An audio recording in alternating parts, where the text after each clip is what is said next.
So, this is the life, right? Got kids, you want to practice.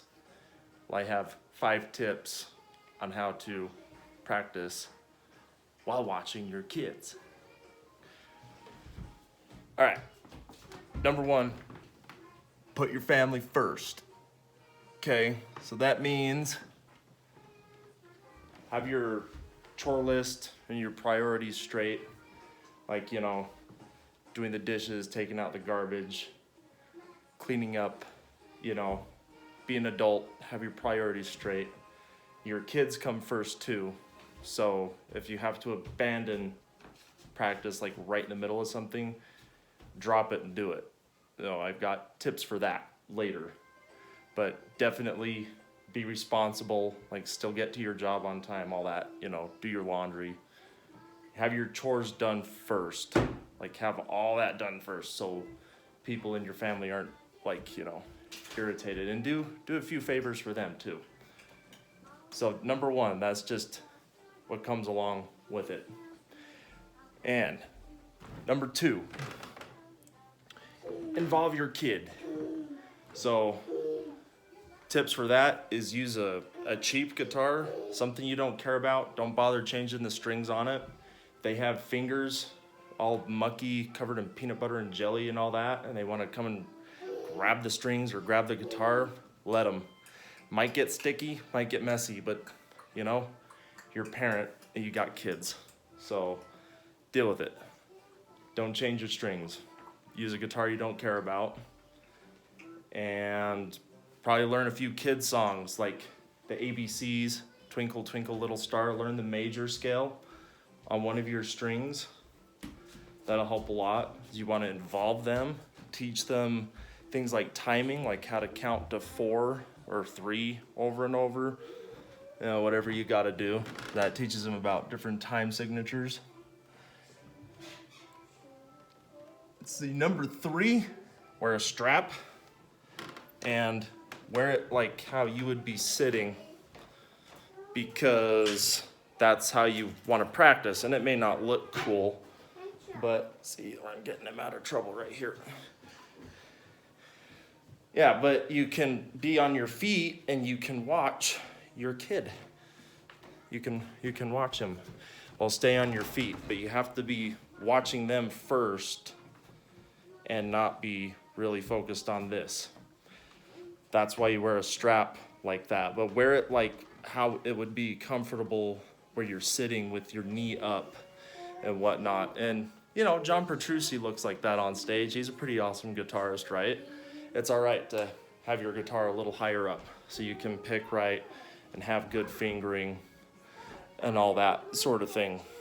It keeps you on your feet. Oh, also, I gotta insert here with older kids is that their time matters too. And you got to do things with them. Like you got to play with them, you got to read to them, you got to teach them things. That's part of a chore list with older ones.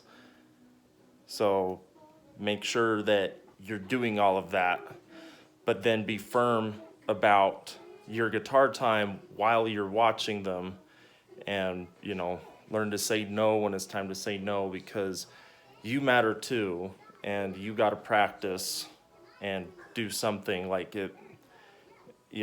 It's a good way, I think, to teach them that the whole world doesn't revolve around them, and it helps them learn to not be so selfish. But you've got to really show by example how to not be selfish as well at the same time. So you got to be fair about it. So with older kids, yeah, it's a little different. I think you get what I'm saying. Tip number 4. Ditch the phone. I'm using my phone to record, but a few tips on ditching the phone is use a actual metronome when you practice. Have it playing to a click. I would get a metronome with a volume knob so you don't annoy people in your house and have them come after you. And that is one thing that keeps your phone away from you, so you're not using a metronome on your phone, which those go obsolete anyways. This I've had since 1995. It still works, and that's awesome. This thing, it's, the Korg MA2. It's, you know, got a volume control, subdivisions, all the stuff that you would need. Play unplugged. Don't plug your guitar into an amp.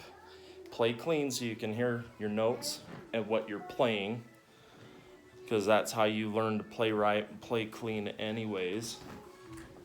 And what else was there? Oh yeah, and I don't know about you guys, but I took what I'm learning and I made a physical book out of it, so I don't have to be on my phone looking at the lessons or going through like guitar profiles. Just go old school, have a book with it, and your kids could look at the book too.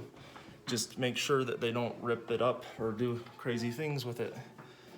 And that will keep you off your phone. Your phone is super like distraction fuel. You don't want to be on your phone while doing that. And let's see, the last one is pre-plan your routine. So actually I got to get this back out then.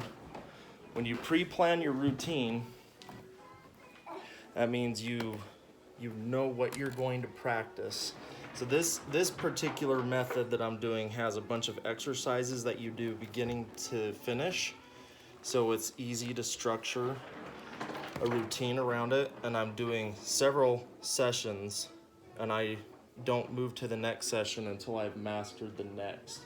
But this makes, you know, when you have some free time to yourself, whenever that is, when you don't have distractions or you don't have to watch kids, or you know, you don't have to do things, that's when you pre-plan a routine. So when you go grab your guitar, you already know what you're going to practice, and you can just get going with it. And also, if you need to ditch the guitar and run and do something really quick, you can. That's another reason why you stay on your feet. You don't sit down, and you know, always the kids come first. And you know, that all helps. Plus you can measure your progress and your results better that way, because you've got it pre-planned and you've got a structure to how you're practicing and what you're going to practice, etc. and so on. So those are my 5 tips on practicing guitar while watching your kids. Don't know if it's helpful or not. Maybe it'll make your life better or something.